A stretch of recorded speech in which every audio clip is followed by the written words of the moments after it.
Hello, everyone. I'm Dominique Johnson-Lindsay, and welcome to the Active Listener Podcast by Lightspeed. For the past 3 decades, Lightspeed has journeyed with educators and tech experts across school districts. With our Active Listener Podcast, we are bringing the stories and experiences of our customers, education experts, and our own team members on how listening is foundational to education. Tune in as we amplify these vital voices and understand more about the people shaping the future of education. We hope every podcast listen will be a learning opportunity with Active Listener. All right, welcome everyone to another episode of the Active Listener Podcast. I'm super excited about this one. Today on the Active Listener Podcast, I'm joined by Pat Hamilton. So Pat has this really long, amazing bio. I'm going to give you some quick pieces and then I'll let him fill the rest in. He is the Alliance Director at the I Love You Guys Foundation, which are a Lightspeed partner. So that's one reason that I met him and have the lovely opportunity to have him here today. He is a leader focused on team development, culture, and change management, all things that are super important that we know exist in the educational space. And then lastly, an advocate for safe, supportive school communities where students can thrive. So with that, Pat, fill it in for me. Yeah, I will. And thanks for having me. It's a pleasure to be here. And we love having Lightspeed as a mission partner. So um, before joining the foundation as the Alliance Director, I spent 23 years in public education. I was always on the operation side of the house. And just so happened, by the way, during that time that we happened to be Lightspeed customers. It wasn't until after the fact when I was with I Love You Guys Foundation that Tony and I were talking and we put that together. It's like, wait a minute, you sell that product? Oh, we had that in all of our schools, and it was super important for all of our students that had hearing impairments. And then we started talking about how that work can influence your work influences our work and how communication is so important during a crisis. So 23 years in public education. Again, my last almost decade of that was with Adams 12 five-star schools as the chief operating officer. And then I joined the foundation when I retired. I quickly unretired. My wife says I traded up and now I work in nonprofit and work that I'm really passionate about, which is school safety.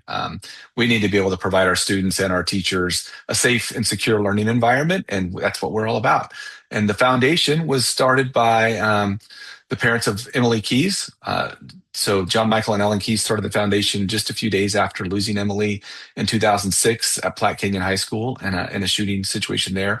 And the mission has always been to protect the joy of youth, and that's what we try to do through educational programs. And you'll hear me say this probably a few times throughout the day today, but yeah, definitely all of our resources are available at our website, iloveyouguys.org, all at no cost, no subscriptions, no cost. So, and that's because of mission partners like Lightspeed and others. So thank you very much for having me. Of course, of course. I'm so excited to dive into this conversation. Of course, Lightspeed has really been pushing forward the message of how we fit into the safety space. Obviously, we came up with a integration with our product that allows us to kind of enter this space. And I think it was very important for us to work with these mission partners like you to really understand how we can make an impactful difference and what the safety conversation even looks like for schools, because I think a lot of times if you're not in a school, you think about it one way, but safety is so much more than that. So I definitely want to dive into all of that today.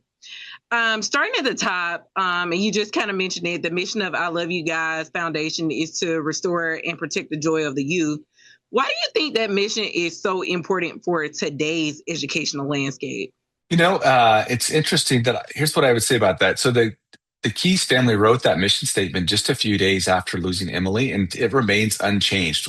When we have our board retreats, annual board retreats, the board, I spent a decade on the board before joining the foundation on this side of the house, but we would revisit that mission statement usually annually and say, is it still relevant? Is it still pertinent? Yeah, absolutely. It's still very much relevant. Kids need to be able to be kids. Part of being a kid and is having a great educational experience and and being taught in an educational environment that supports high quality education and student safety all at the same time.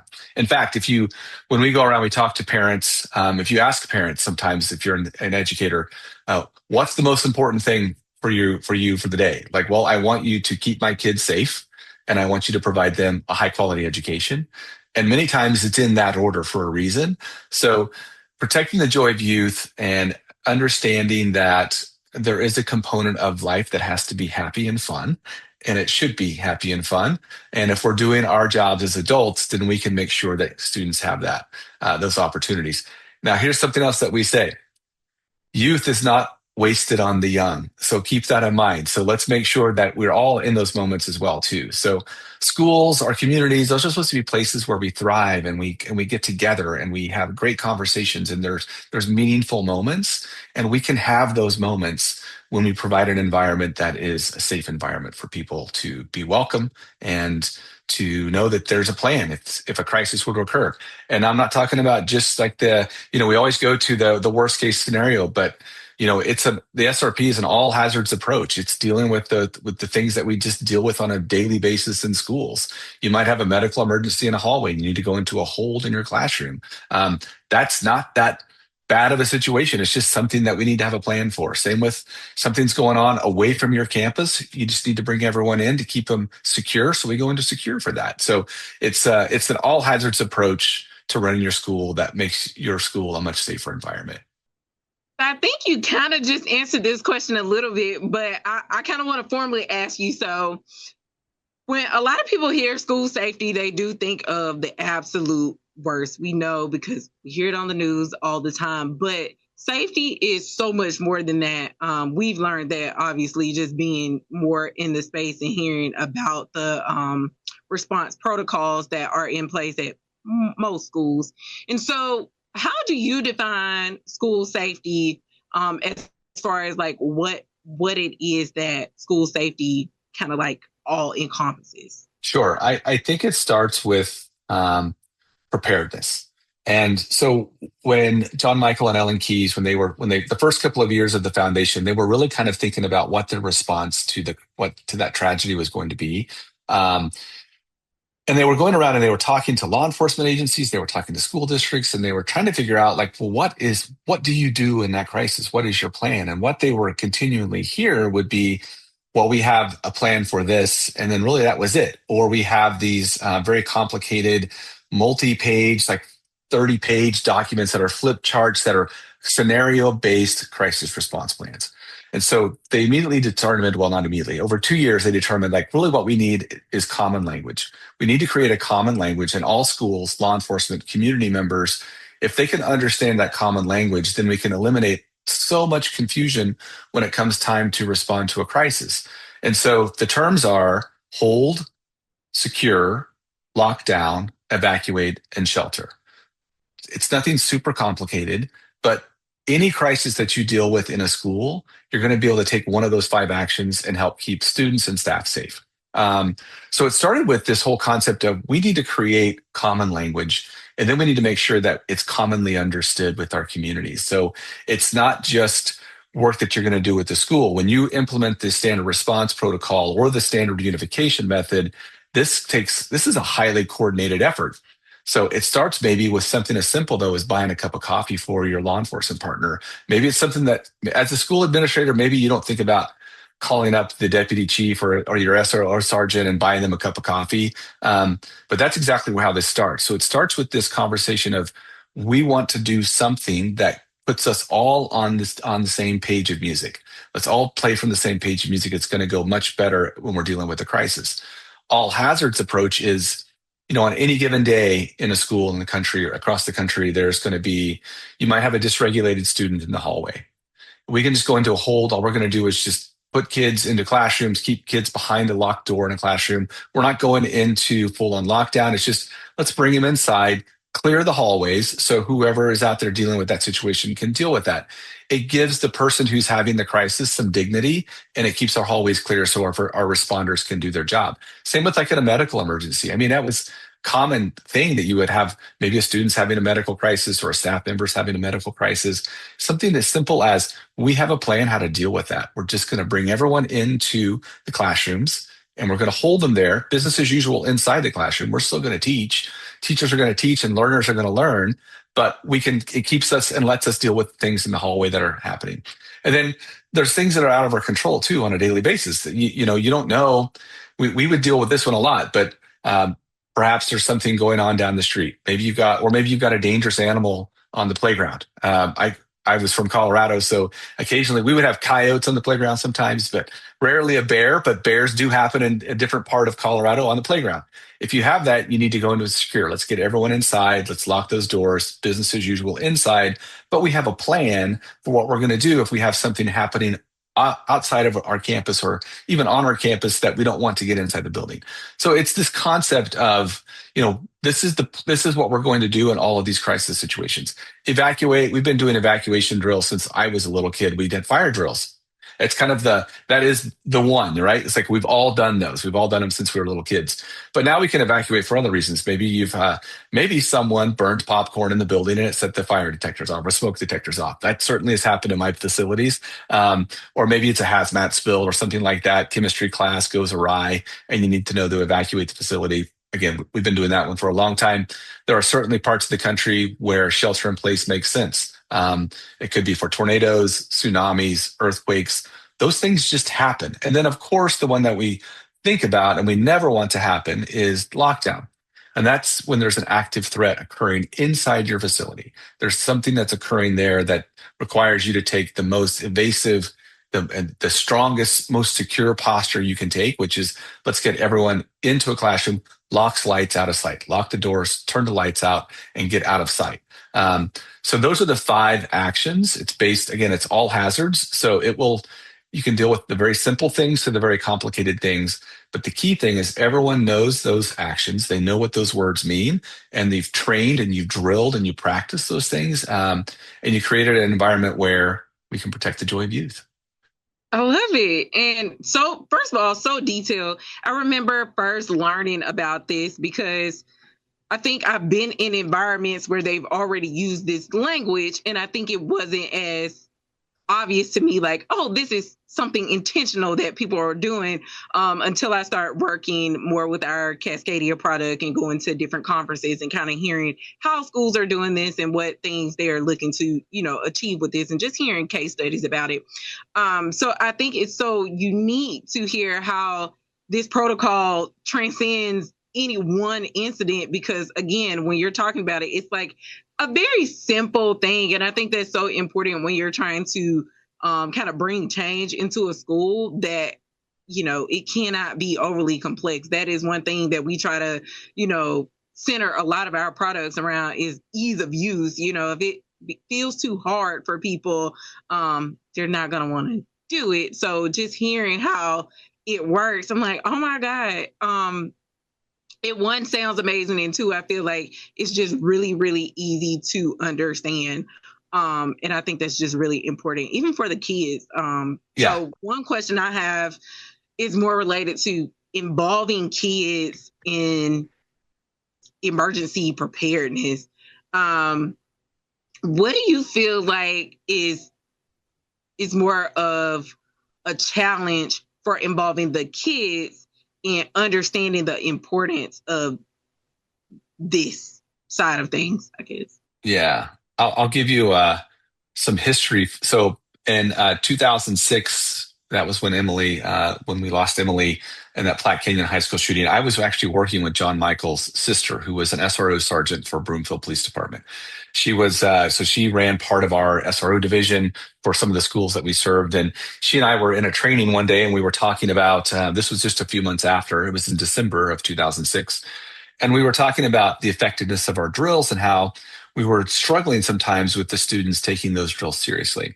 That turned into like an 18-month-long project for us, like where we were meeting with students, we were meeting with parents and teachers, and we were having all kinds of conversations about what does this look like? What should it look like? How do we move away from these complicated books? And one of the things that the aha moment for us was, we've not been telling kids and teaching kids, our students, about why this is important.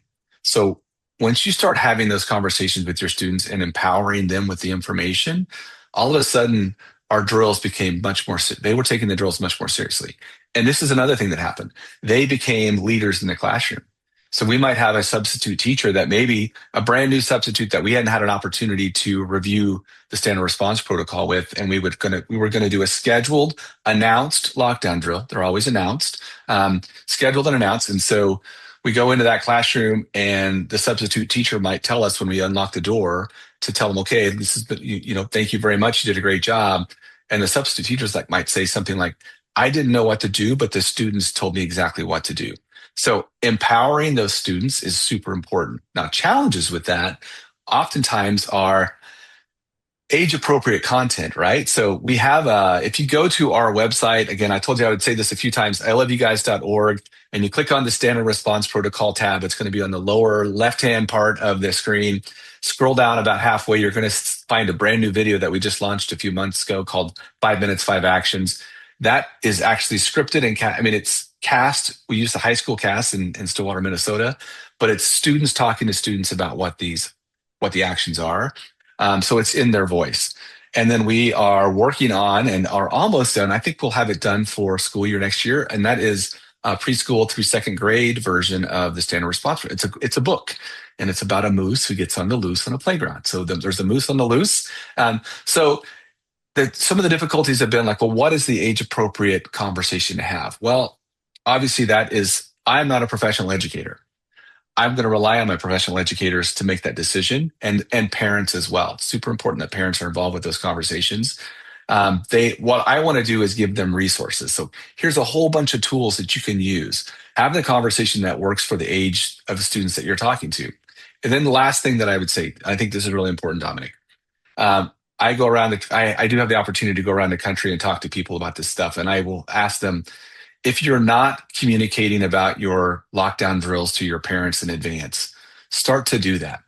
Send them a letter, send them an email, whatever that's going to be, and tell them, on this date, we're going to do this drill. Here are some talking points that you can, for you. So when your student comes home at the end of the day and you ask them, how was school today? Or you said, what did you learn at school today? And they say, Mom, Dad, we had a lockdown drill. Now we've just given you some talking points so you can continue to have that conversation at home. Like, well, let's unpack that. Let's talk about that. So we're going to give you schools. You all have crisis mental health people on your teams. Engage that group and say, what could we tell our parents? How could we extend this conversation to the home, not just school? Because in the end, these aren't just school lessons. These are life lessons. And it's something that we can all use. So I think that's kind of one of the biggest challenges is like, what do we say to students? How do we keep it age appropriate? Educators, I trust you to do that job. I'm going to give you as many resources as I can to make it easy. And then also, let's just make sure that we're telling our parents so they can have some conversations at home too. I love that. And I think that is so important. First of all, I love this moose on the loose idea. I will be looking for this. So I have a little one. And of course, that repetition of just instilling information in them, especially the little ones, they are so new to the school environment that I think that is such a great idea. I'm like, oh my God. Based on a true story from one of our school districts in Alaska that uses our programs. Yeah, based on a real story. That's awesome. Scary, but awesome. I also feel like moose are like cute. So yeah, they are. But I was gonna say, just kind of hearing how you're walking through all of this, I'm curious about what do you see are biggest misconceptions when it comes to schools in doing a lot of this crisis preparedness and like emergency planning? Like, what are things that kind of feel like they almost get in the way? Because it seems like they have so many things that's kind of lined up for them, but we know school is, abundance of competing things all the time. And so kind of what are those things that get in the way of getting this done? I think there's a few things. Schools are very dynamic environments. There's always something, like you said, competing interest. But I think one of the things that often gets in the way is the thought that this is going to be scary. And so, in fact, what we should do is be making an effort that it's not scary. So the concept of having a lockdown drill, there was a time where schools were doing things like making loud noises, or they might even shoot off a gun with blanks or something like that, or do things that were introducing trauma and drama into something that really should be trauma and drama free. So I think that oftentimes is one of the barriers. Is like, this is going to be scary. We don't want to scare kids. We don't want to create. We don't want to our drills to create, you know, trauma for kids where it's going to be difficult for them to come back to the school and have a good learning day. So I think that's one of the key things is, again, that's why I was emphasizing earlier about announcing those drills. Let's make sure that we know it's a drill. And we're going to talk about why we do these drills with the age appropriate students. And our others, maybe we're introducing that conversation about the moves on the loose. But at some point, you need to have a conversation. This is why we do these things. This is what we're going to do. And now we're going to do it.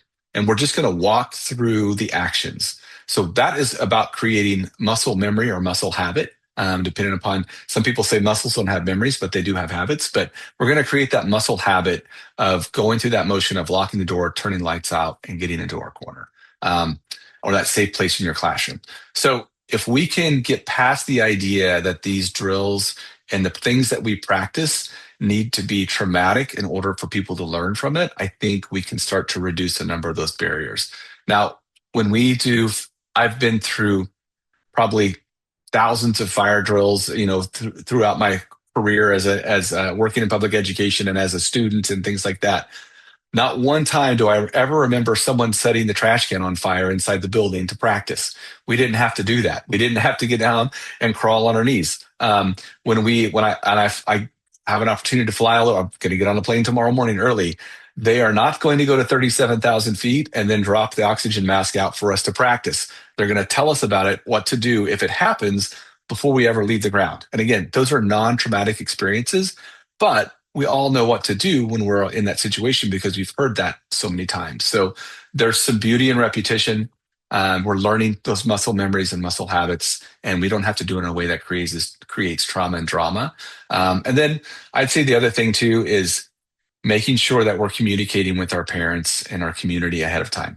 This isn't something that we want to spring on anybody. So having those conversations with your law enforcement partners, having that conversation at your PTA or PTO meeting with your parents. This is what we do. Here's the classroom posters. By the way, that's available in over 20 languages on our website, iloveyouguys.org. And same with parent handouts. So it's just communication. I can't say that enough. And if you can do those things and really get out in front of your community and get out ahead of the messaging, I think a lot of those things that are the hurdles to doing this go away. And then the last thing is it's easy. You really can. 5 minutes, 5 actions, you can cover it. You'll see it on the video. Makes total sense. But you made me think about something that I've seen before. So I kind of want to just know like your thoughts on it, because I thought this, first of all, I've never seen it before. So to see it was different. Full scale exercises. So obviously full scale exercises are not really geared towards students. I'm guessing I'm saying this right. In my opinion, they're not geared towards students. The ideal is all of the law enforcement agencies and all of that, like being able to practice more of like their collaboration with each other. I know there are some students that I guess can maybe sign up to participate depending on the school. And they kind of do something a little bit more involved. Just hearing about it, it seems like it takes a lot of effort to set up. But they do a lot of the things that you're talking about. So I've seen it like talked about on the news in advance. I've seen just where they recruited volunteers, like community folks can donate things. Like it seems like an all hands approach to just understanding what goes on with safety in the school. What do you think about full scale exercises and kind of like how does that fit into what you all do as far as like training people or helping people understand what they should be doing? Yeah, there is a time and a place for full-scale exercises. So how our law enforcement is going to train for one of those situations, or our first responders are going to train for that, is going to be much more in-depth and involved than what our students are going to ever see.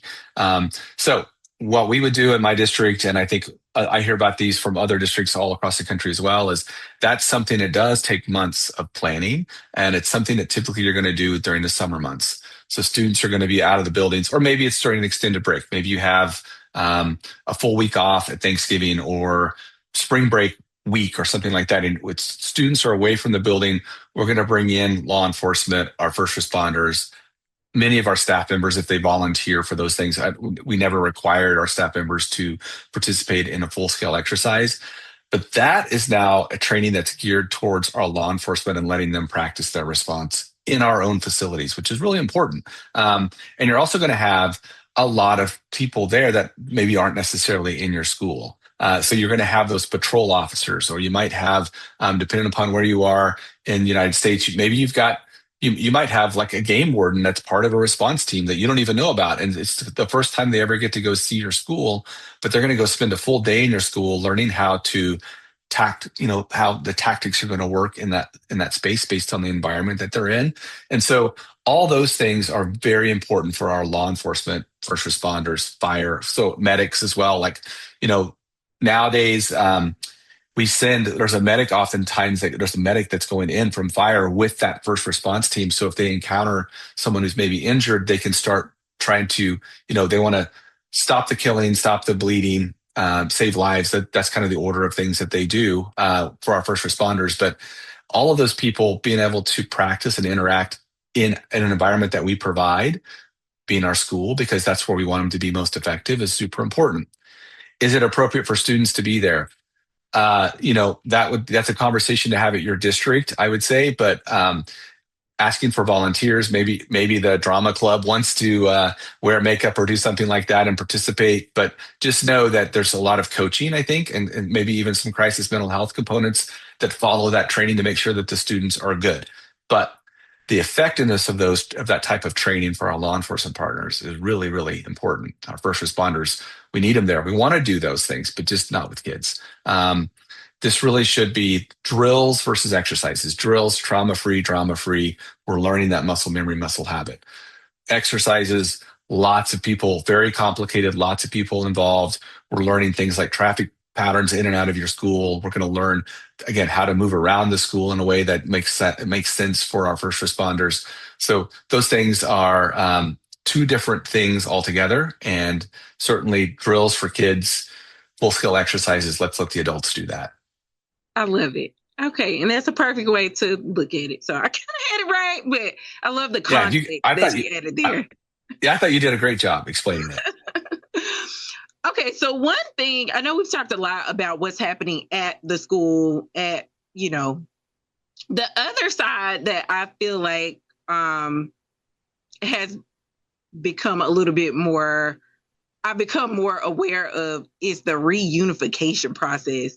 I think a lot of times when we're thinking about something happening, some type of emergency or crisis, again, of any type, because even when the example I'm thinking of, it was weather related. It had nothing to do with, a true crisis, I guess.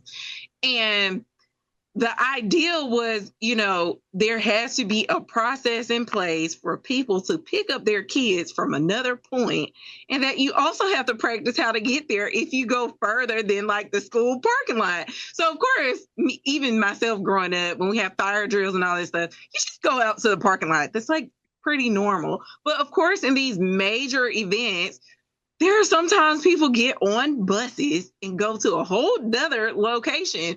And I think obviously there has to be some rhyme or reason to it, but there is a certain point of parents being in panic, where they need to know where their children are. And so that presented this like school talking about what their reunification process looks like. And I was so amazed to hear how in detail this was, because in my mind, I'm thinking, oh, you really don't use this at all, because most things happen at the school. We're going to handle it with the school. So can you talk to me about reunification and what you all recommend as far as that process, I guess in comparison to what we've already talked about? Yeah, I will start with our general philosophy about reunification and just things that happen at school. So cops own the crime, fire owns the flames, medics are going to own the patients, and schools own the kids.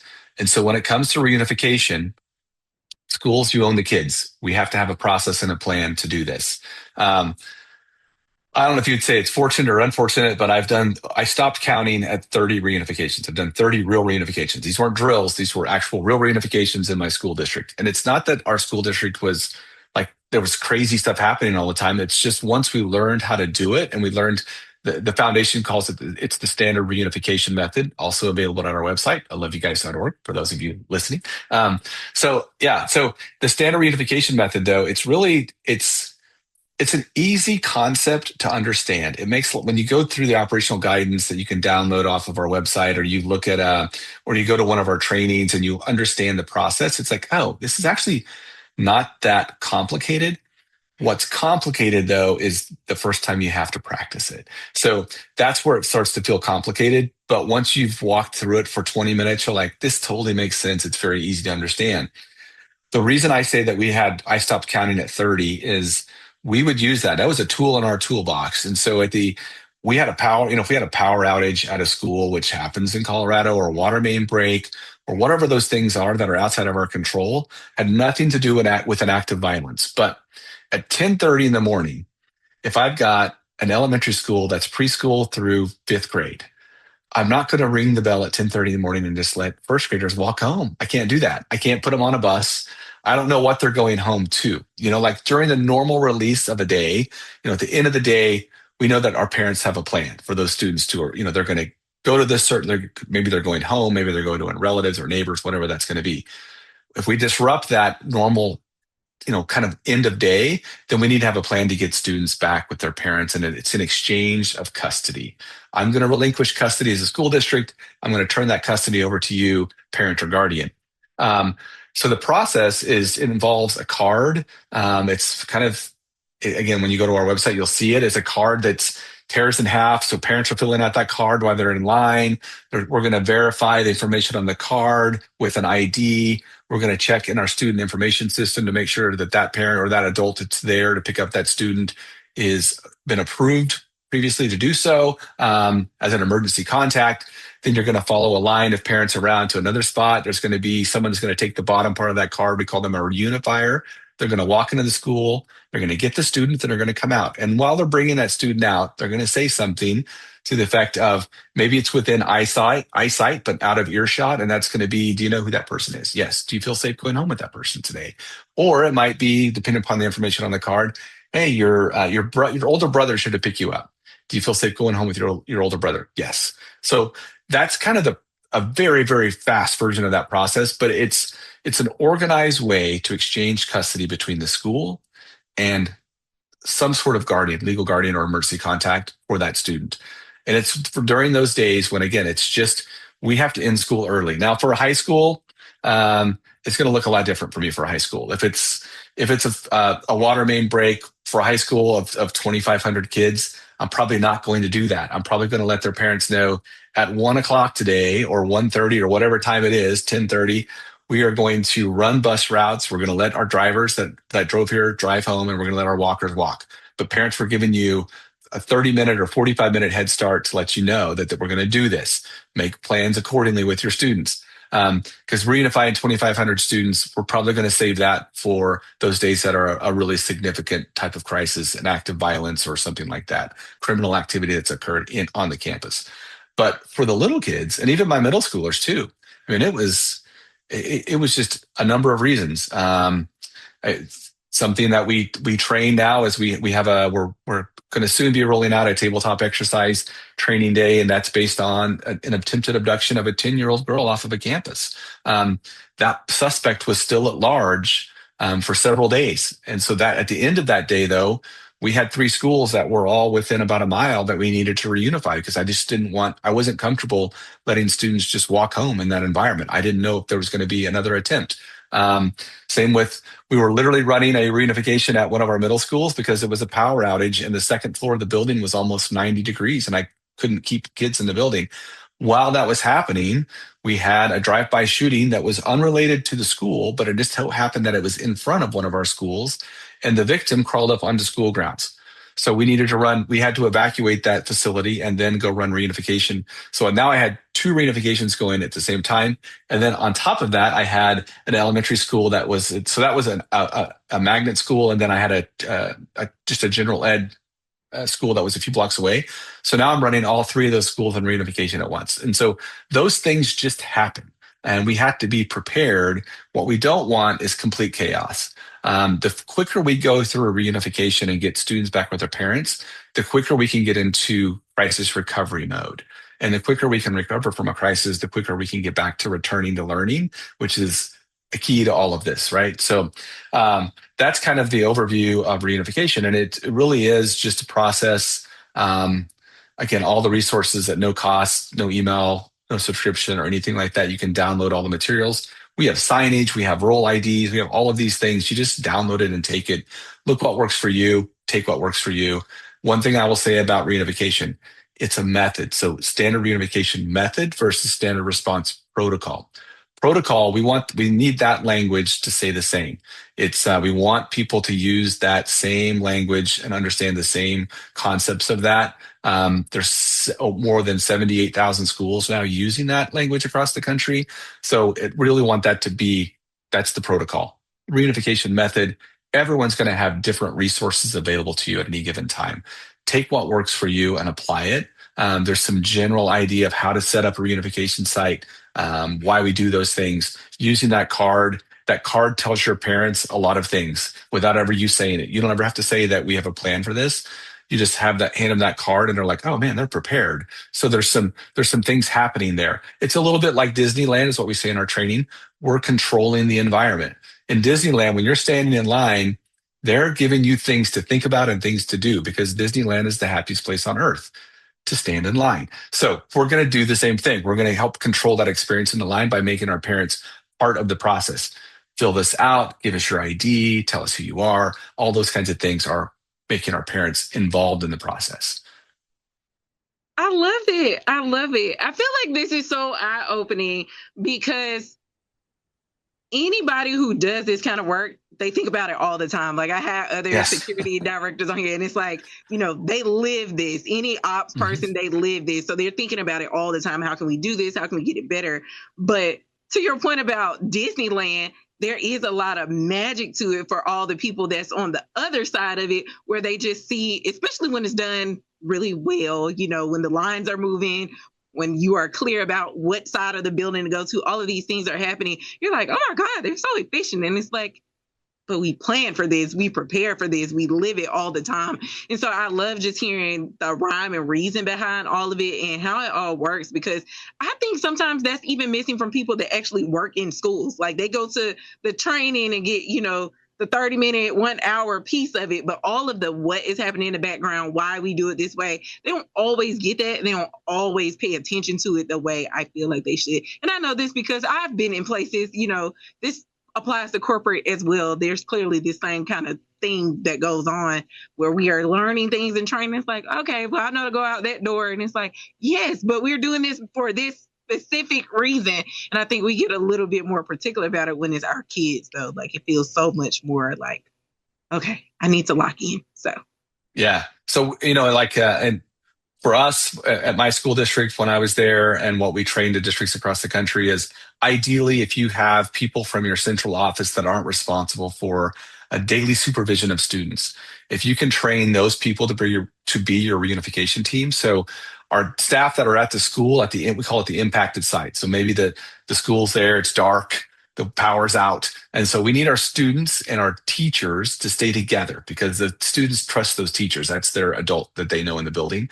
So let's send adults down from our central admin office. Maybe you have, on my team, we had people from maintenance. So I had plumbers and carpenters, and I had curriculum specialists and people from HR and payroll. And all of these people would raise their hand every year. We would say, we need a volunteer team. And I would almost get 100 people every year that would say, yeah, we're available. Then we would go through like a 2-hour training with them and teach them, walk through it a little bit, and then they were ready to go. And then we could text them. We had a special text group if we needed to stand that team up. But yeah, the key is have a plan, practice the plan, and then when you go to do it, it's not so scary. And what you'll find is after you've done it a few times in those situations that were not something that involved an act of violence on your campus, those are opportunities to actually practice. You're doing a real reunification, but it keeps your reunification team sharp, ready to go. Make sure that you have all the materials that you need to do a reunification. So that's kind of how we looked at it as well. So we never hesitated. If there was any question at all about how we were going to end the day safely, the most safe thing you can do is hand a student to their trusted guardian, like a physical handoff. That is the most protective posture you can take. And so we just did that because it was an opportunity to practice in a situation that maybe wasn't going to be as emotional as maybe an act of violence would be. So why not practice it? I love it. Yes, practice always. I feel like practice makes perfect applies across the board, but especially in situations of emergencies for sure. So Okay, I have a confession. So I say this to people in front of rooms all the time. 30 reunifications, I've never had one that was perfect, ever. But I've had 30 that were successful.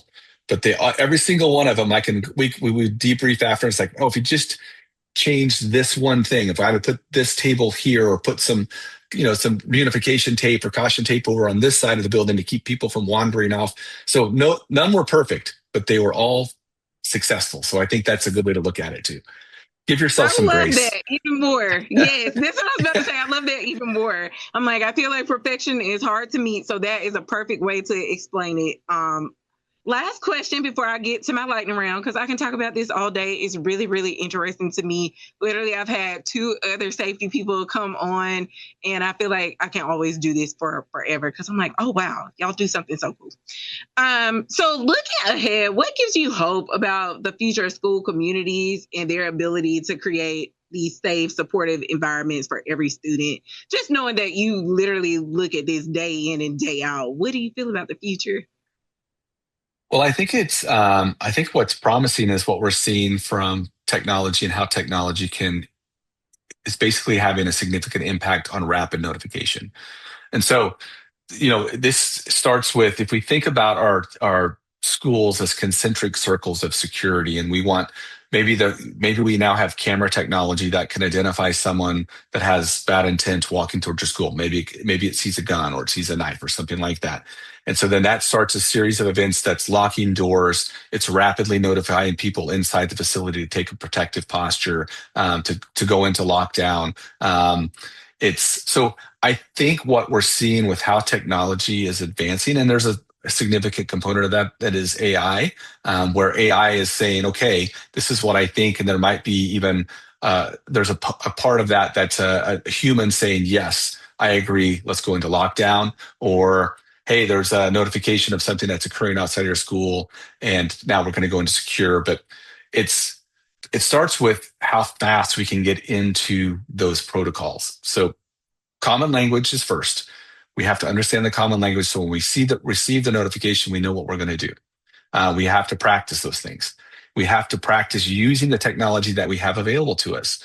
So if that's going to be, if your teachers are wearing a communication device where they can initiate one of these protocols, do we have, or are we practicing using that? Because I've been surprised when I talk to teachers or school members, and I said, have you ever touched the button?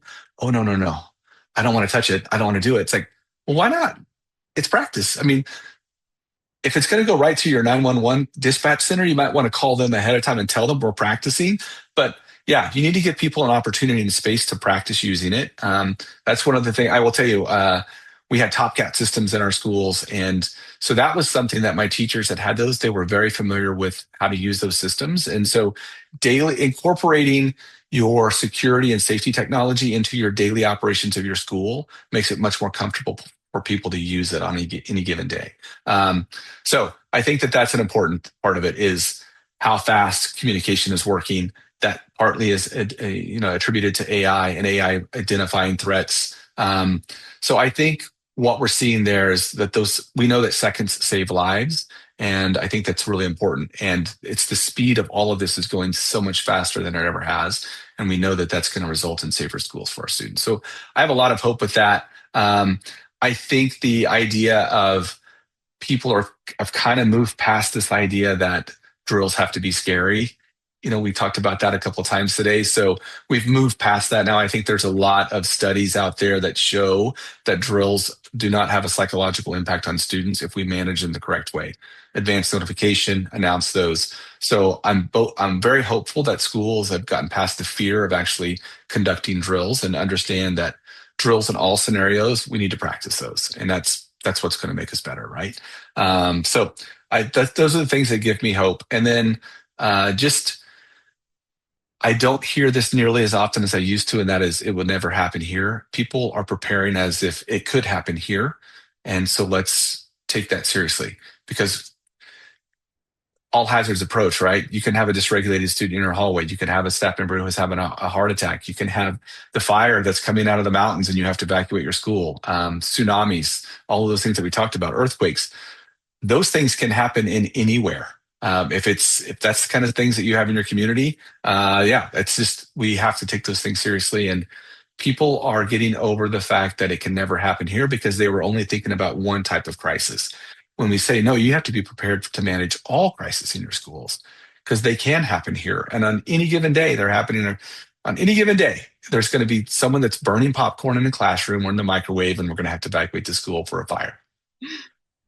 Absolutely. You are so right. And I love that. And just to hear you say it, I think, one, I agree just from my outside perspective, but also I think we're seeing it more. Hearing schools just talk about it at these different conferences, I think that gives us just so much hope that, like, oh my God, they're really moving forward in a way that we just haven't done before. Some of the things they're doing are so innovative. And I love that at the front of it, it is just this protect the kids, protect the teachers, and kind of create this safe space, because we know like that is what's needed. And once that happens, learning can definitely happen. So said that perfectly. Okay, Pat. Okay, lightning round. I'm going to take a drink of water because I'm preparing myself for this.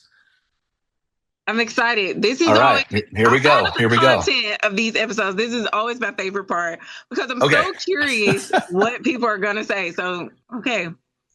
So, first question: if you could remove one barrier in education, any barrier, what would it be? Money. Funding. Give schools all the money they want. You want it, you get it. And then last question: what is your favorite sound? Oh man, okay. I love the sound of like a hamburger on a grill, like when it's sizzling and there's fire, like that. It makes that sound. I love that sound because I love to eat. So that's my favorite sound. And then I have a second one though, and that's laughter. I love to laugh. You can tell I love to laugh, and I love to hear people laughing. And man, walking down the hallways of the school and listening to kids laugh was just amazing. So I do miss that part of my job, but I get to do that with adult learners now. But laughter and sizzling hamburgers. I'm hungry, I think.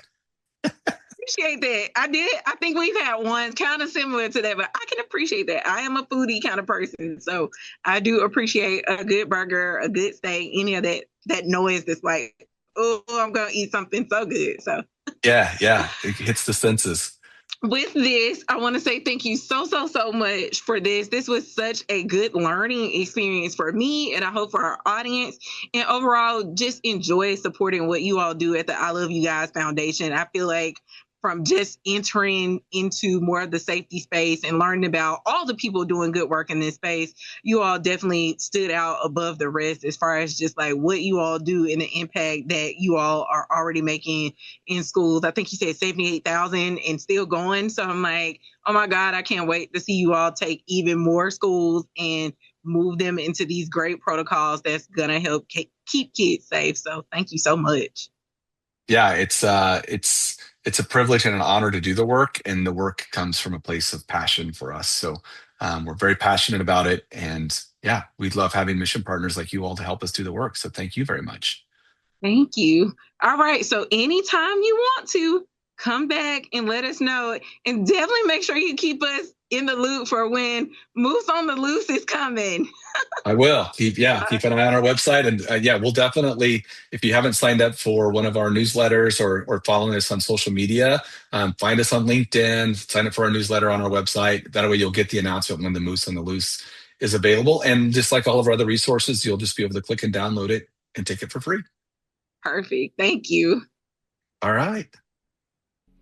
That's all for today's active listener. Thanks for tuning in. Share your comments on this episode on our Facebook, Twitter, or LinkedIn social media pages. You can visit our website at lightspeed-tech.com to learn more about our mission to ensure every student hears every word. And subscribe to our podcast wherever you listen to your favorite podcast. Until next time, let your listening be as active as your learning.